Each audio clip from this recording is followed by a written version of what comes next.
مونږ په خبره نه پوهیږو.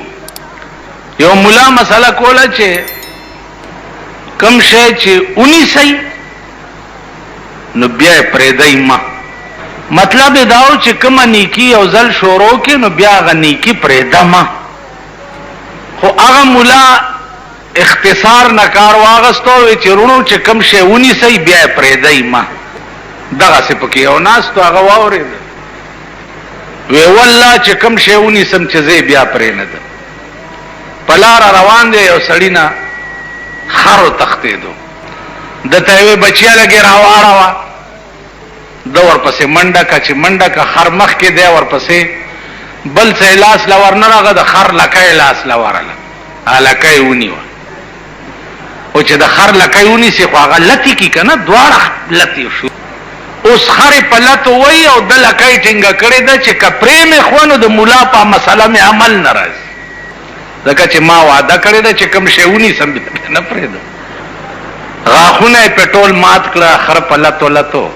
ملا له راغی او بېتابه پرېوت چې ملا صاحب خدای دې کور وران که په دغه مسله چې تا کړې وه چې کوم شی ونیسې بیا یې مه پرېږده. سړي نه خر تښتېدلی او ما رانیوو چې لکۍ نه مې ونیوو که مې پرېښوی خو ستا په مسله مې عمل نه راتلو او چې مې نه پرېښو زما یې دا حال کو ټول غاښونه مې مات. ملا ورته ویل خدای دې کور وران که. نو زما د مسلې دا مطلب و چې د خر لکۍ ونیسې نو بیا یې مه پرېږده. نو مونږ هغه قوم یو کم ناروا دی چې مونږ یو ځل ونیوه بیا یې نه پرېږده. روان چې ونیوه بیا یې پرېږدو. منځونه شروع کړو بیا یې پرېږدو. حج وکړو چې د حج نه راشو حجي پوکم رانه جوړ شي. حج نه چې راشي چې ځي نو ګز لکۍ وي چې راشي 33 ګزه لکۍ شي. تاسو خیال راغی نو ګیره پرېږدو بیا یې کله کړو.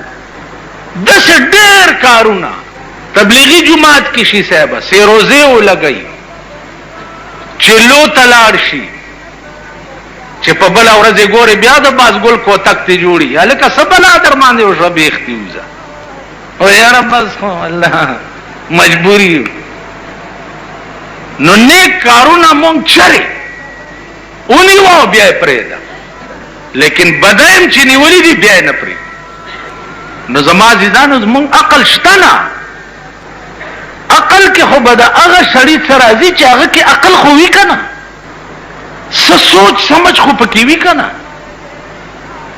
قرآن کې راغلی دي وما كنا معذبین حتی نبعث رسولا.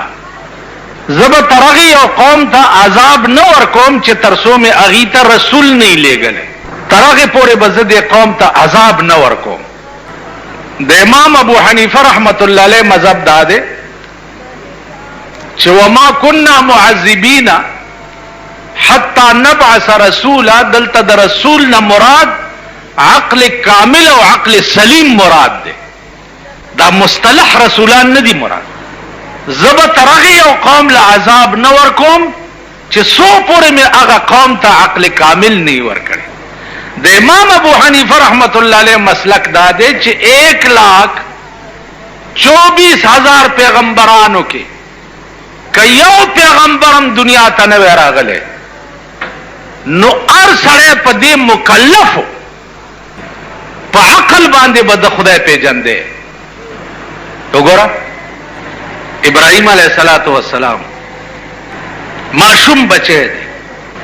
نورې ولیدو قال هذا ربي دا زما خدای دی.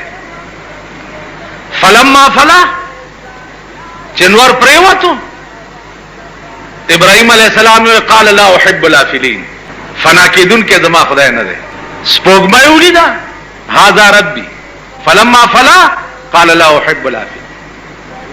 معصوم د غېږې بچی ته په عقل کامل سره دا معلومیږي چې الله لازوال ذات ته الله موجود ذات ته افنا کیږي نه. نو که پیغمبرانو کې یو هم نه وی راغلی نو هر سړی په دې مکلفو چې چې په عقل کامل بد خدای پیژن دی. لکه ګوره د رسول الله صلی الله علیه وسلم او د عیسی علیه السلام په منځ کې 600 کاله فاصله و، څه کم زیات. دې ته زمانہ د فطرت وای. په دې 600 کاله کې پیغمبر نه و. اوس علما وایي چې دې 600 کاله کې کم خلق پیدا شوي دي. ما په خبرو پوهېږئ؟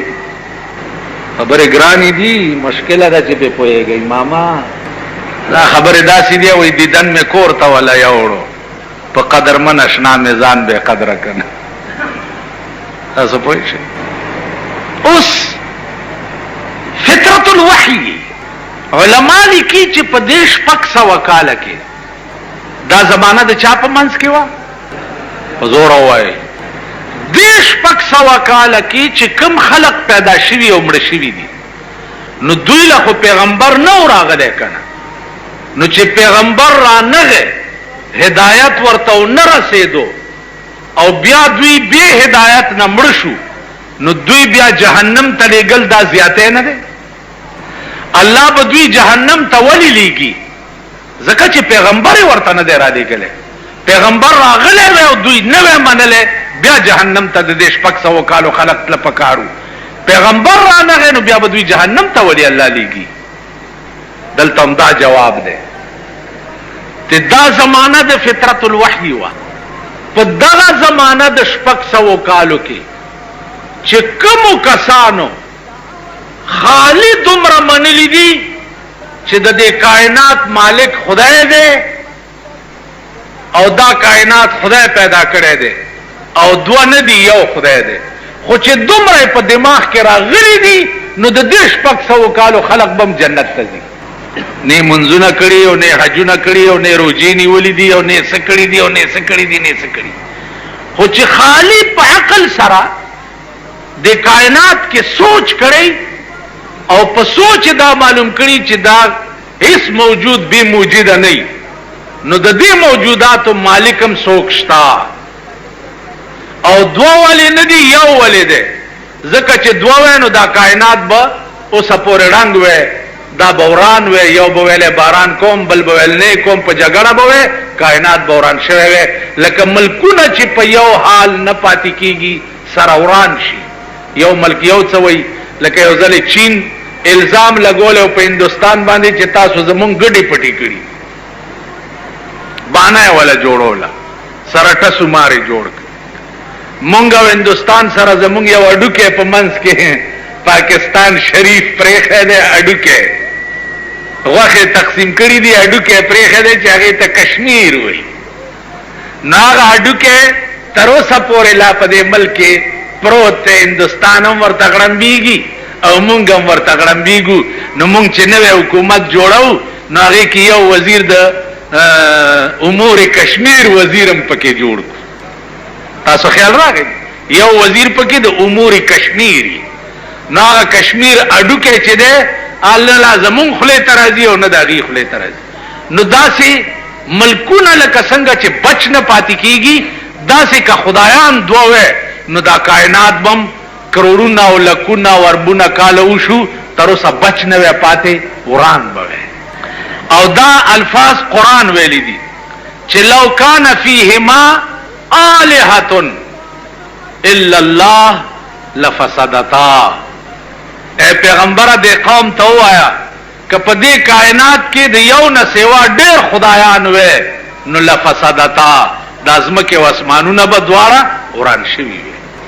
نو اوس په عقلم تاسو ګورئ چې د دې ملکونو څه حال دی په خپلو کې. څه مسلمان قوم د خدای نه باغیان یو، که څه نه مي د یارې لباس راغوستولی شوی دی. اخبار کې راشي چې پلانی ځای کې میزایل راوغورځېدو او پلانی ځای کې دغه راکټ څه نوم دی سکټ شاورلیټ. ما خو درته ووایې که نه چې والله که په ښه د اوبو دی په څه اړو په څه پوهېږئ نه. ستا په دې ملک کې ډالرې جوړېږي، تا په دې ملک د 500 روپو لوټونه جوړیږي او په لکا کروڑه باندې چلیږي لګیا او چې بیا داغله سړی ونیسي 500 روپو لوټ یو غریب دکاندار تا ورکو هغه پوه نشو سمایا موړي چې واته نه ما تکړه تاته واغستا لوټ بنوټي وختو نو داغه خو دې بیړه تبا کړ کنه ته چې ونی وې په دوه مورز دې ضمانت وشي نو عرض مې دا عزیزان چې دا هم عقل کې راځي چې بل بسنګ دوکه کې په دې خار کې یو مشهور سړی او حاجی تلیمار به ورته وي څه شنه ته تلیمار ناغه به د سلو لوټ درکې چې دا لګي ماته په کار دي ډېر ضروری خو چې د سلو به ورته تاش مارل نو په تلی کې به درنه 100 روپۍ ته واله نو سلو په ځای به شپک شل درنه واته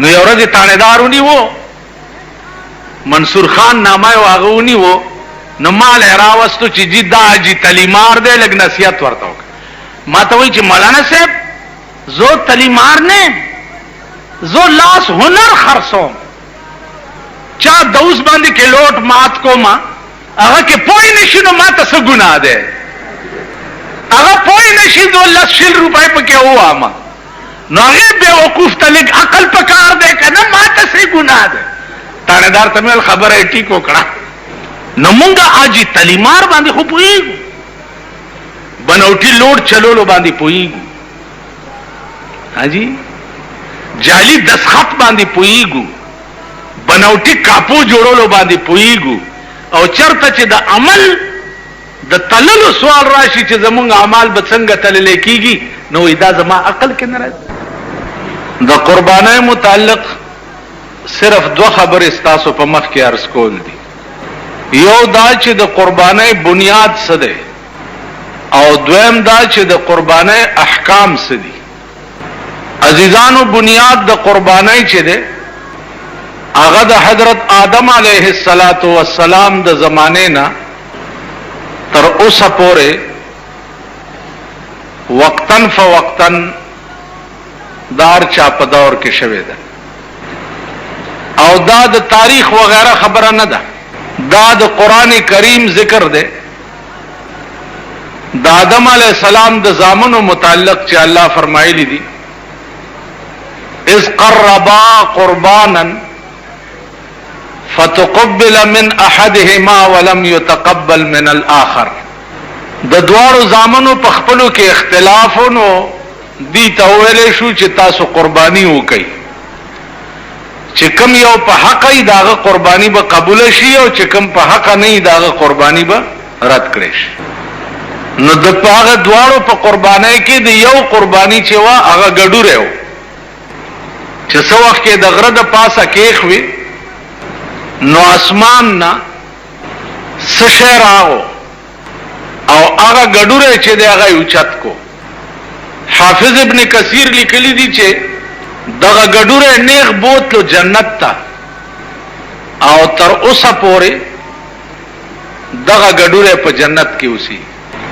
رستو گویا هر پیغمبر د خپل قانون مطابق قربانیان او منځونه او روزه او دا بکول د ابراهیم علیه السلام دور پر راغی ابراهیم علیه السلام د شپې خوب ولید اوس دلته یو خبره په ذهن کې کېدی چې ما خو پروسه کال په وحی باندې ډېر تفصیلی باز تاسو ته کړم او دومره قدر یاد لرئ چې د پیغمبر خوب چې ده هغه هم وحی وی خوبونه 3 قسمه خلق ګوري یو پیغمبران ګوري یو نیکان او اولیاء الله ګوري او یو مونږ د خلق گناہگار روسیا مردار دا قسمه خلق ګوري دې کې فرق دا ده چې پیغمبر چې کم خوب ګوري هغه وحی وی هغه دروغ نه اولیاء الله اتقیا د دین چې کم خوب ګوري اکثر رښتیايي او کله کله پکې غلطي مونږ چې کم خوب ګورو نو هغه 99% غلطی او 1% پکې چرتا رښتیا وخیچ. بیا د خوبونو د تعبیر امام چې دا علامه ابن سیرینو چې دا په تعبیر رویا کې ډېر لوی سړی د دومره لوی عالم په تعبیر رویا کې بل څوک نه دی تیر شوی. خوب زمون په دې صوبه سرحد کې په ټول صوبه سرحد کې شاید چې 3-4 کسبه داسي چې د خوب په تعبیر به پوهیږي. 3-4 کسا نور په ټول فرنټیر کې د خوب په تعبیر باندې پوهیدون کې نشته. استاد خو چې خوب وګوري هو چې چرته سورګری یا شاګولی کنه بس مولا لورشي جمعه ته چې استاد خوب ملي دلې ده او دغه سپاس سور امام روان مو باچای مو پلانې ما ایا مولا له یو سړی راغی چې استاد خوب ملي دلې ده چې یو خپل په مشرق ده او بل په مغرب ده. نو هغه ورته خدای چې په منځ دوه شوی نه دا د څنګه خوب ولیدو. دغه سړی راغی علامه ابن سیرین ته ورته وی چې صاحب داسې خوب مې لیدلی دی چې یو خپه مې په مشرق ده او یو په مغرب ده. ویل بل چاته خو دې نه دی ویلي؟ ویل یو له ورغلی وم هغه راته داسې ووی. زه ویل خدای دې بې خو باسه که په هغه دې دا غلط تعبیر د خوب نه وی کړی نو ته به د مشرق او د مغرب بادشاه شوی وی.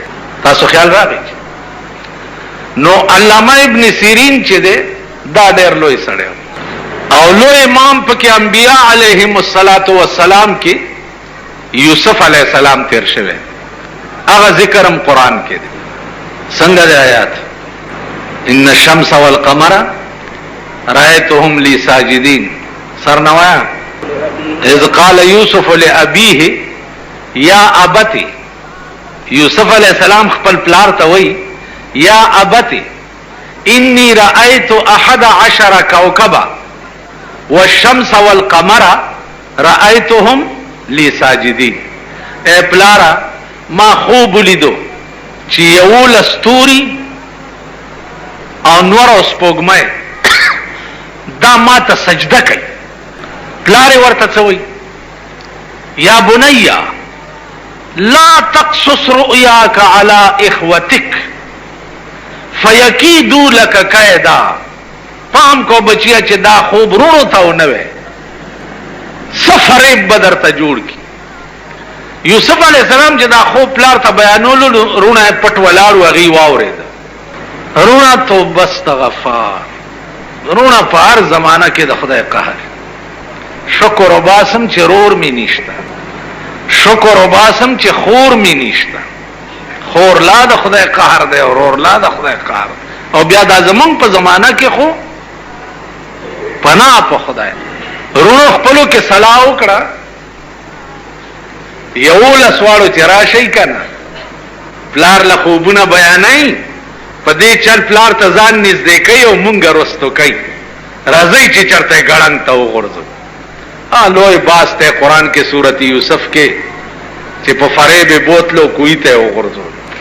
دا خوب بیا رښتیا څنګه شو چې د څو وخت کې د مصر وزیر اعظم شو 40 کاله پس او پلار او مور او دا ټول رونه ځان ته وغوښته مصر ته. نو خدای پاک یوسف علیہ السلام ته وی چې ته په تخت کېنا. نو 11 رونه او مور او پلار داراله او تعظیمن ټولو سر ورته ښکته چې سر ښکته کو. نو یوسف علیہ السلام ویلې چې ورونه او پلار او مورا دا زما د هغه خوب تعبیرو چې نن رښتیا شي. 11 ستورو نه مراد 11 رونو او نور او سپوږمۍ نه مراد چې ده هغه نه مور او پلار. نو عرض می داو چې ابراهیم علیہ السلام خوب ولید او خوب د پیغمبر چې ده هغه وحی. خوب دا ګوري چې زه د خپل زوی لالوم سار چې را پاسې د نو زوی راوغختو او زوی عمر ده دغه وخت کې 12-13 سال اسماعیل علیہ السلام. اگر چې په ذبیح کې اختلاف ته لګ چې اسماعیل ذبیح او که اسحاق ذبیح. جمهور علما په دې باندې دي چې ذبیح چې ده دا اسماعیل علیہ السلام. راوی غوښتا ورته وایي چې ذبیح به څنګه ده. نو عزیزانو مونږه باندې هم امتحانات راځي، مشکلات راځي، او زه قسم در تخرم چې د پیغمبرانو امتحانات او مشکلات وګورئ نو عقل بموالوزی او خپل اندې بمزمکه وتخ. کوم امتحانات چې په پیغمبرانو راغلي، کوم ابتلا چې په پیغمبر راغلي. یو عالم د ډېر لوی ما ته یو ورځ وی چې ته خو تقریرونه ډېر کې، خو زما زړه کې یو اشتباه ده. ما ورته ویل چې ته دومره لوی سړی، زستا اشتباه چرته لرې کولی شم. ویل نه، سوال کوم او جواب به ټیک راکې. په دې مې پوه کا چې د خدای په مقبول بندگانو کې د پیغمبرانو نه لوی څوک نه و. دا خو دومره خو پوهېږئ که نه ماما؟ دومره خو به پوهېږئ، نور خو مې خیال نه راځي. او د خدای په مقبول پرین بندگانو کې د پیغمبرانو نه لوی څوک نه و. د خدای خوښ چې دی د پیغمبرانو نه زیات بل څوک نه و. نو سره د دومره خوښوالي کم پیغمبر په ونه کې اره کړی دی، په کم پیغمبر باندې قوم راوچت کړی څخه لري پې ورغورځولي دي، کم پیغمبر بني اسرائیلو حلال کړی دی، کم په څه کړي دي. ابراهیم علیه السلام ته وی زوی دی حلال کا. نو دا دومره خوښې چې دا دومره تکلیفونه، څوک چې د چا خوښي هغه له تکلیف راسي. په دې سوال پوه شوئ؟ څوک چې د چا خوښي هغه د تکلیف نه بچ کوي، هغه له خو تکلیف نه رسي. نو دا پیغمبران د خدای څنګه خوښو چې په مصیبتونو په امتحانونو کې مبتلا کړي؟ کولی شئ د دې جواب؟ اسانه خبره. ما وی چې یو عاشقی او یو معشوقی. الله معشوق او محبوب دی او پیغمبران ټول عاشقان. نو د معشوقی په زړه کې هر وخت جاری ورپسې. کوم عاشق ته معشوقه وای چې ورشه په د انور ودرېږه، ورشه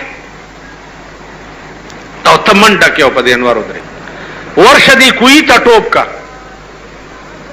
او ته منډه کې بے خطر کود پڑا آتش نمرود میں عشق، عقل تھی محو تماشائے لب بام ابھی. ورشه دی اور کې ټوپ کا او تبه تحشا منډه کې اور کې ټوپ.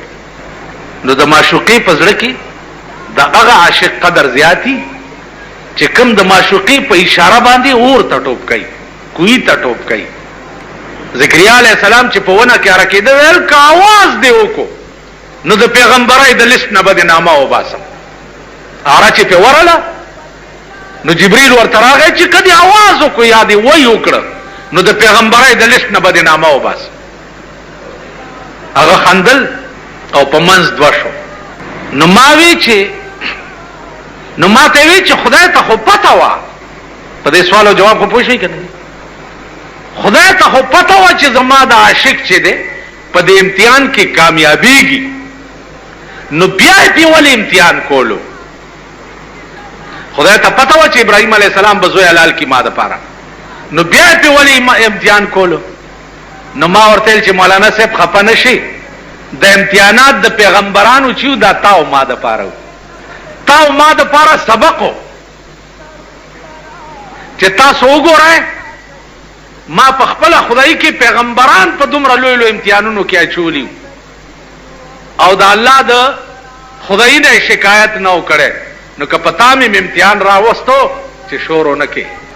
اوس مونږ څنګه یو چې د یو ویښته د ځان د پاسه کوک شي نو ځان هغه ساعت له خدایه مرور کې.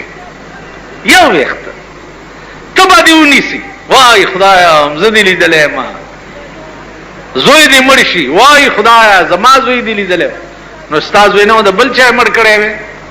راستا دې ژوندې ګرځي بیا د دې زمانه زامندارامیان په دې زمانہ کې خو زامنو ته ګوره د مولا زامنو ته ګوره د خدای قهر دی د پیر صاحب زامنو ته ګوره د خدای قهر دی د میا صاحب زامنو ته ګوره د خدای قهر دی خو د معتبرو زامن خو خدای چې بربند په سرک منډي نه وي خزو ته ګوره جنکو ته ګوره یو حال جوړ دی اوس خو خزي نور په نالت شو اوس خو که خزي تکړت کوي وي زمونږ بچی ده په پاکستان کې لویه ترقی چې وشوه ما په 40 کاله پاکستان کې اس ترقی نه دلیدلی کسو کوئی چې پاکستان ترقی کړي دا پشکرو غل خوري د غلو ډکه لارې بخوري کدا وای چې پاکستان ترقی کړي دا جاستان دې جوړ کړي بمتان دې جوړ کړي لارې تان دې جوړ کړي موټر تان دې جوړ کړي اټم بم تان دې جوړ کړي اټم بم لاله الته دغه سره بیا معاهده وکړه چې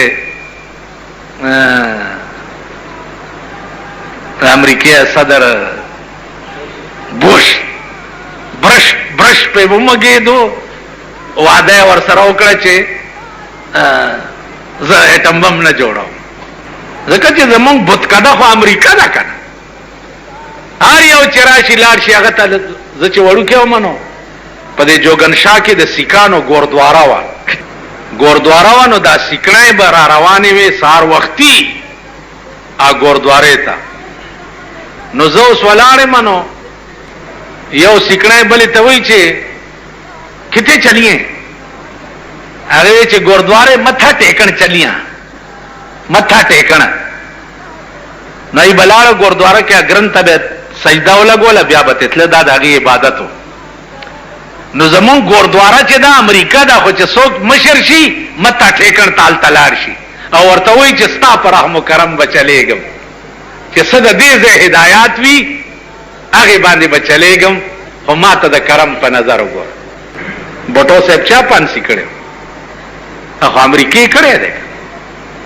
تقریر دلته په اسمبلی کې د امریکې خلاف وکړو ملکیم پې واړولو پانسیم نو زمونږه متھا ټیکن ګوردواره چې ده هغه امریکا ده نو پاکستان څه ترقی کړې ده ترقی خو ورشه د نورو ملکونو وګوره د نورو ملکونو یو میخ به پکې د بل ملکو نه ګوري دا ملک دی دا کې څه شی دی ایر کنډیشنې دي د روس هغه هم 15,000 ته ورسېدي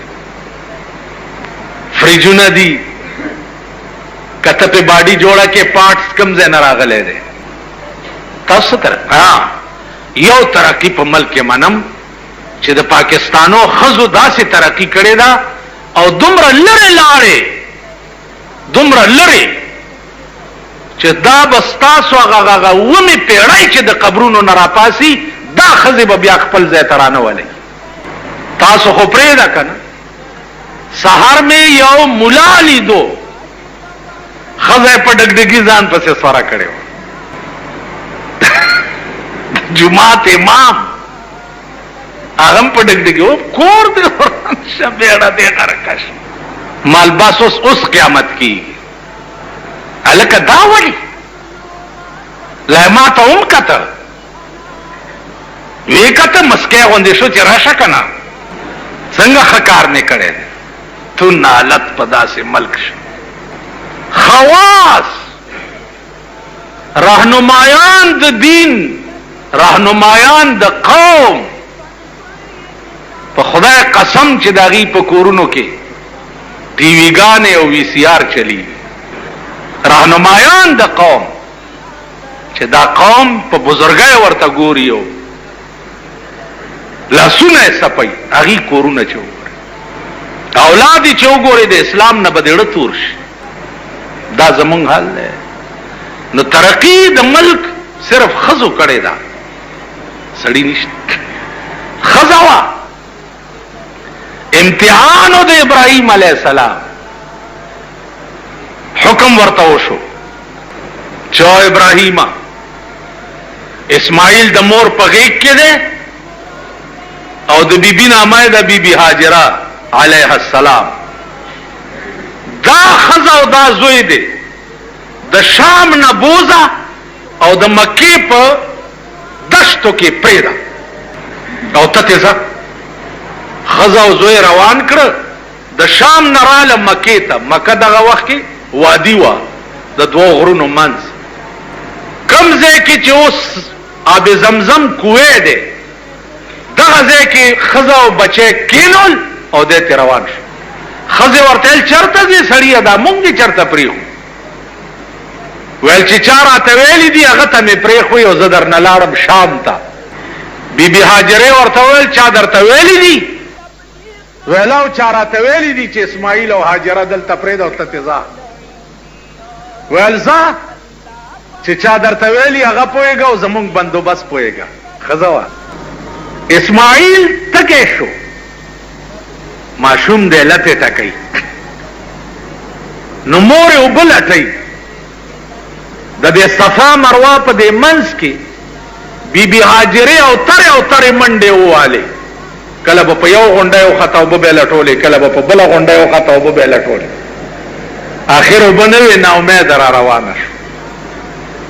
چې را روانه شوه دلته جبرائیل علیه السلام ته حکم وشو چې ورشه د اسماعیل په دې خپو کې اوبه راوباسه. دلته ټکولې او د خپو کې د اوبو چینه راوخوټ کېده. چې چینه راوخوټ کېده بیبي هاجرې وویل چې الحمدلله اوبه خو پیدا شوې خو زرې شګې راټولې کړې او اوبو نه ګیر چاپېر واچولې چې چېرته اونه بیږي خلاصې به شي. آب زمزم زمزم ویلې شي ادرېږه زمزم معنا ادرېږه. نو د اوبو ته بیبي هاجرې وویل چې زمزم ادرېږئ بهېږئ ما. رسول الله صلی الله علیه وسلم به فرمایل چې الله دې په بیبي هاجرې رحم وکړي که دې اوبو ته زمزم نه وی ویلې نو دا اوبه به بهېدلې وې او ټوله دنیا به یې خړوب کړی وی. خو چې هغې ورته زمزم ووي په ځای ولاړې پاتې شو. نن ورشي د عربو هغه دشتې د عربو هغه سوکړه د عربو د اوبو هغه نهر زبیده خوبونو پورې یو بله خبره واورئ. زبیده د بادشاه ښځه وه د بادشاه ښځه وه. خوب یې ولیده چې دا ټوله دنیا ما سره بدفعلي کوي. زبیده دا خوب ګوري د بادشاه ښځه ده چې دا ټوله دنیا ما سره بدفعلي کوي. اوس تاسو ته که دا څوک وایي چې هلکه ما خوب لیدلی چې ما سره ټوله دنیا بدفعلي کوي تاسو به ځه وای دا خو ډېر پلیت دی څه خراب خوب یې لیدلی داسې به ووایي که نه تاسو دا شیخان میخان. علامه ته راله زبیده وایي داسې خوب مې لیدلی دی چې دا ټوله دنیا ما سره بدفعلي کوي. ورته ویل خوب دې رښتیا هم دا لیدلی دی؟ ویل او. ویل ستا د لاسه به الله داسې کار والي چې ټوله دنیا به ته فایده اخلي. ستا د خوب دا تعبیر دی. نو زبیدې بیا د شام نه دا نهر راوستی دی مکې ته چې هغه وخت کې د اوبو قحط نو د شام نه نهر را روان کو او د مکې په کوڅه کوڅه کې یې ګرځولی دی او پې دا ټاکای لګېدلي دي او اهل مکه ټول د هغې کوو نه اوبه راوباسي او کورونو ته یې نهر زبیده اوس هم شته. اسیم خوب په ظاهر یو شی او د هغې تعبیر چې دی هغه بلکل برعکس وي. تاسو خیال راکړئ. نو اوبه ودرېدې او بیبي هاجره حیرانه ده. عزیزانو دغه وخت کې د خوراک څه بندوبست کېږي. په دې لاره قافلې ځي شام ته مدینې ته. داسې هغه قافلو والا وایي چې دا فقیران ناست دي دلته سوه نه سوله ورکوي. دا یې ګذر اوقات. په دې اثنا کې اسماعیل علیه السلام د 12 کالو شو او مور به په دغه ځای ناسته وه او د قجورو چوپړه یې جوړه کړې وه او په دغه کې به مور او زوی 14 کاله دلته اوسېدي. حد دی د امتحان. علامه ثناءالله پانیپتي لیکلي دي چې د ابراهیم علیه السلام زړه به کله ملاقات ته وشو چې زوی او ښځه ګورم نو د شام نه مکې ته خو ډېر مزل دی، نو بوراک به ورته راوستی شو، په بوراک به سور شو. بوراک مطلب دی د هلیکاپټر، دې کې به سور شو را بغی په مکه کې د دوی ملاقات به وکړه، بیا به ورته چې ودې کته اوس ځه، نور زیات به نه ایسارېږي دلته. حدو د امتحان پلار راغی او ښځه او بچی ناستي او پلار ته وایي ځتې، دوی به په دا دشت کې ناستي. اوس په دې یو خدای پوه دی، ځان تخپلو ګریوانونو کې وګورئ چې د غېږې بچی دی او ښځه دی، ته په میره کې پرېږدې او تا ته حکم وشي چې ته تې ځه، ستا پړه به څه تېرېږي. حدو د امتحان. نو ابراهیم علیہ السلام په داسې امتحان کې الله کامیاب کړي. زوی لال کا زوی ورته څه وایي چې پلاره خوب دې لیدلی چې ته ما لاله؟ وی چاو بچیا. زوی ورته وی قال یا ابت افعل ما تؤمر، اے پلاره چې څه حکم درته شوی دی زر هغه کار وکړه، زر کوه ما لال کا. پلاره ورته وی بچیا ته به څه چل کې چې زه تا لالم؟ زوی ورته وی ستجدنی ان شاء الله من الصابرین.